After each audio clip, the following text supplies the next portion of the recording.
సుడాన్లో హింసాకాండ కొనసాగుతోంది. జామ్ ప్రజల శిబిరాలపైన ఆర్ఎస్ఎఫ్ బలగాలు దాడులు చేస్తున్నాయి. ఆర్ఎస్ఎఫ్ బలగాల దాడిలో 114 మంది పౌరులు మృతి చెందారు. పదుల సంఖ్యలో పలువురికి తీవ్రంగా గాయాలయ్యాయి. 2023లో సుడాన్ ఆర్మీ చీఫ్ ఆర్ఎస్ఎఫ్ మధ్య ఘర్షణ చోటు చేసుకుంది. ఇప్పటివరకు ఎస్ఐఎఫ్ ఆర్ఎస్ఎఫ్ మధ్య ఇంకా వార్ కొనసాగుతోంది. అయితే Sudan armed forces rapid forces మధ్య ఈ వార్ కొనసాగుతున్న నేపథ్యంలో ప్రస్తుతం మరోసారి అక్కడ భీకరమైనటువంటి దాడులు కొనసాగుతున్నాయి. ఆఫ్రికా దేశమైన సుడాన్లో పారామిలిటరీ ర్యాపిడ్ సపోర్ట్ ఫోర్స్ బలగాలు దాడికి పాల్పడ్డాయి. పశ్చిమ సుడాన్లోని నార్త్ డార్ఫర్లోని 2 శిబిరాలపైన కాల్పులు జరిగాయి.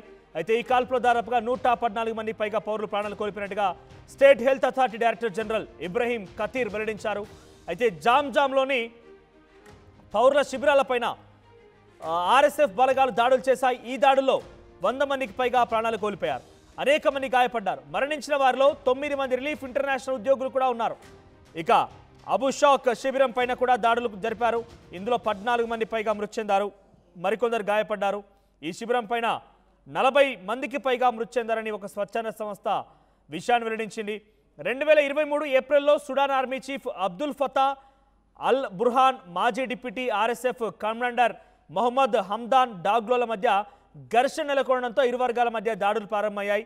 Sudanese armed forces rapid support forces మధ్య దాడుల వల్ల 2023 ఏప్రిల్ నుంచి ఇప్పటివరకు 29,600 మందికి పైగా ప్రజల ప్రాణాలు కోల్పోయారు. రెండు కూడా armed forces, rapid support force ఒకటి, అటు సుడానీస్ ఆర్మ్డ్ ఫోర్స్ ఒకటి, ఇద్దరి మధ్య ఘర్షణ కారణంగా ఇప్పటివరకు 29,600 మంది మరణించారని అర్థం చేసుకుని అక్కడ ఎటువంటి భీకరమైనటువంటి కాల్పులు కొనసాగుతున్నాయనేది.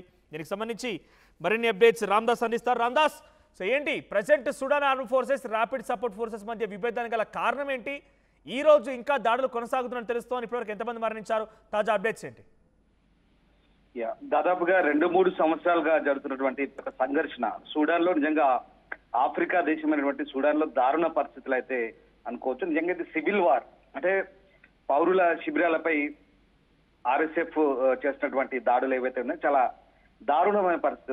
ఒక రకంగా చెప్పాలంటే ఇది వరల్డ్ లోనే ఇట్స్ లార్జెస్ట్ హ్యూమానిటేరియన్ కాన్ఫ్లిక్ట్ అనుకోవచ్చు. ఎందుకంటే మానవతా సంక్షోభంగా మనం చెప్పుకోవచ్చు. దాంతో పాటు సూడాన్ లో నిజంగా ఈ పరిస్థితులు ఎక్కడ దారితీస్తున్నాయంటే పూర్తిగా ఆకలి కేకలు. మిలియన్ ఆఫ్ పీపుల్, అంటే దాదాపుగా 2 కోట్ల మంది ఇప్పటికే సూడాన్ వదిలి పారిపోతున్న పరిస్థితి. అంతేకాదు సుడానీస్ మహిళలు ఎవరైతే ఉన్నారో యువతులు, మహిళల పైన దారుణమైనటువంటి అత్యాచారాలు జరుగుతున్న పరిస్థితి. చాలా దారుణమైన సిచ్యువేషన్ ఉంది. ఆమ్నెస్టీ ఇంటర్నేషనల్ అదే మొత్తుకుంటుంది. ప్రపంచవ్యాప్తంగా కూడా ఐక్యరాజ్య సమితి జోక్యం చేసుకున్నప్పటికీ కూడా ఇంకా సూడాన్ లో ఈ పరిస్థితులు ఇంకా ఎంత దారుణంగా ఉన్నాయంటే ఇంకా చాలా దుర్భర పరిస్థితులు ఎదుర్కొంటున్నారని మనం చెప్పొచ్చు. ఒకసారిగా పశ్చిమ సూడాన్ లో ప్రస్తుతం జరుగుతున్నటువంటి సిచ్యువేషన్ ఒకసారి మీకు చెప్పాలనుకుంటే ఉత్తర డార్ఫర్ స్టేట్ లో అల్ ఫషర్ లో గత 2 రోజులుగా సివిల్ వార్ కొనసాగుతుంది. 2 శిబిరాలపై paramilitary rapid support forces RSF ఏదైతే ఉందో కాల్పులు జరుగుతుంది. దాదాపు 114 మంది పైగా పౌరులు మరణించారు. ఏప్రిల్ 12న ఈ జామ్ ఏదైతే అక్కడ ఉందో శిబిరం, దాని మీద ఆర్ఎస్ఎఫ్ మిలిషియా దాని అనుబంధ సంస్థలు జరిపిన దాడిలో దాదాపు 100 మందికి పైగా పౌరులు మరణించినట్టు చెప్తున్నారు. డజన్ల కొద్దీ గాయపడ్డ పరిస్థితి. నార్త్ డార్ఫర్ స్టేట్ హెల్త్ అథారిటీ చెప్తున్న వివరాలు ఇవి. అలాగే అబుషాక్ శిబిరంపై కూడా జరిగిన మరొక మిలిషియా దాడిలో మరొక 14 మంది కూడా పౌరులు మరణించారు. డజన్ల కొద్దీ గాయపడ్డారు. సో రకంగా జామ్ శిబిరంలో మరణించిన వారిలో ఫీల్డ్ హాస్పిటల్ నిర్వహిస్తున్నటువంటి ఒక రిలీఫ్ ఇంటర్నేషనల్ చెందినటువంటి 9 మంది మెడికల్ సిబ్బంది కూడా ఉన్నారు. వీళ్ళంతా కూడా ఆర్ఎస్ఎఫ్ జరిపిన భారీ షెల్లింగ్ దాడిలో దాదాపు 40 మంది పౌరులు సివిలియన్స్ మరణించారని చెప్తున్నారు. చాలా మంది వాలంటరీ గ్రూప్ ఎమర్జెన్సీ రూమ్ సంబంధించిన వాళ్ళు కూడా గాయపడ్డ పరిస్థితి. ఇంకా అయితే దీనికి సంబంధించి ఆర్ఎస్ఎఫ్ ఎట్లాంటి ప్రకటన అయితే విడుదల చేయలేదు. దాదాపుగా 2 సంవత్సరాల నుంచి ఈ సూడాన్ లో ఈ పరిస్థితి కొనసాగుతుంది. మనకు ఎస్ఏఎఫ్ అంటే సూడాన్ సాయుధ దళాలు అలాగే ఆర్ఎస్ఎఫ్ మధ్య భీకర యుద్ధం కొనసాగుతుంది. ఎందుకు వచ్చింది ఈ గొడవ? ఎందుకు వచ్చిందంటే కనుక ఇక్కడ ఎస్ఏఎఫ్ అలాగే ఆర్ఎస్ఎఫ్ ఇద్దరు వ్యక్తుల మధ్య ఆధిపత్య పోరుకే ఇది దారితీస్తుందని చెప్పవచ్చు. ముఖ్యంగా ఈ పరిస్థితులు ఎంతవరకు ఎంత దారుణమైన సిచ్యువేషన్ కొనసాగుతుందంటే ఒక రకంగా చెప్పాలంటే సూడాన్ లో ఐక్యరాజ్య సమితి కానీ ప్రపంచ దేశాలు కానీ సహాయం అందించేందుకు రావడానికి ప్రయత్నించినప్పుడు కూడా అక్కడ పరిస్థితులు అనుకూలంగా. వాస్తవం చెప్పాలంటే ఆఫ్రికాలో సూడాన్ అనేది అత్యంత సోమాలియా తర్వాత సూడాన్ అనేది అంతర్యుద్ధంతో మక్కిపోతుంది. గత కొన్ని సంవత్సరాలుగా అత్యంత దారుణమైనటువంటి దుర్భరమైనటువంటి పరిస్థితులు కొనసాగుతున్నాయి. అయినప్పటికీ కూడా అంతర్జాతీయ సమాజం అక్కడ ఏదో ఒక రకమైనటువంటి ఎయిడ్ కొనసాగించడానికి, సహాయం అందించడానికి ఐక్యరాజ్య సమితి కావచ్చు, తోటి ఆఫ్రికా దేశాలు కావచ్చు, అలాగే మిగతా పశ్చిమ దేశాలు కావచ్చు, ఏ రకమైనటువంటి సహాయం చేద్దామనుకున్నా, ఆ దేశాన్ని అభివృద్ధి చేద్దామనుకున్నా కూడా అంతర్గత కలహాలు, అంతర్యుద్ధాలతో నిజంగా చతికిల పడిపోతున్న పరిస్థితి. అనేక స్వచ్ఛంద సంస్థలు కూడా ఇప్పటి వరకు మార్పు తీసుకురావడానికి ప్రయత్నించినా కూడా కొనసాగట్లేదు. ముఖ్యంగా Sudan army chief Abdul Fattah al Burhan, RSF ex deputy commander Mohamed Hamdan Dagalo మధ్య జరుగుతున్న ఘర్షణ, ఈ ఇద్దరి మధ్య ఘర్షణ ఇది కాస్త రెండు వర్గాల మధ్య ఘర్షణగా తయారైపోయింది.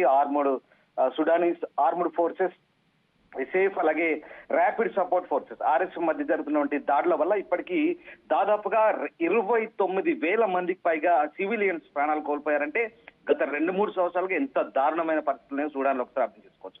అందుకే ప్రపంచ దేశాలు కూడా సూడాన్ కు వెళ్లాలంటే తమ పౌరులకు హెచ్చరికలు జారీ చేస్తున్నాయి. ప్రపంచంలో అత్యంత డేంజరస్ కంట్రీగా సూడాన్ పేర్కొంటున్న పరిస్థితి.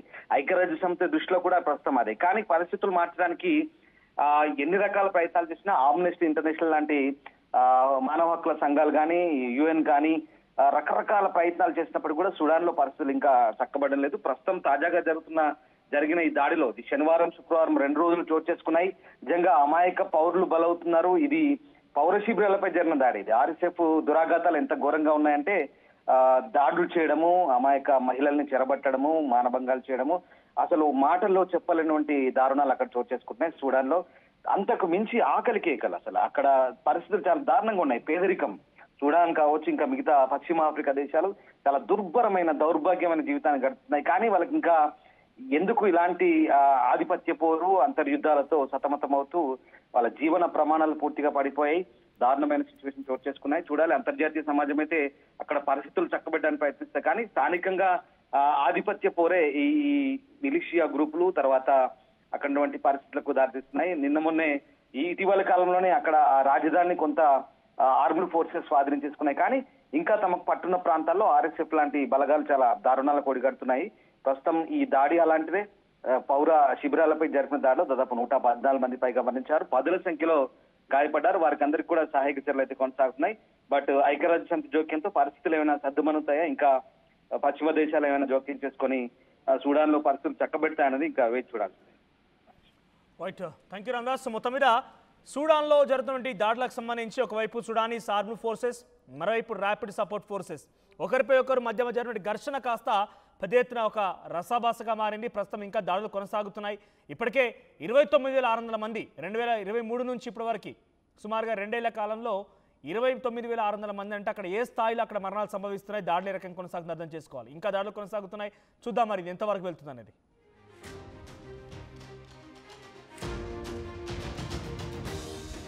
ప్రపంచంలో ఏ మూల ఏ క్షణం ఏం జరుగుతుందో వేగంగా తెలుసుకోవడానికి తొలి వెలుగు వాట్సాప్ ఛానల్ని ఫాలో చేయండి.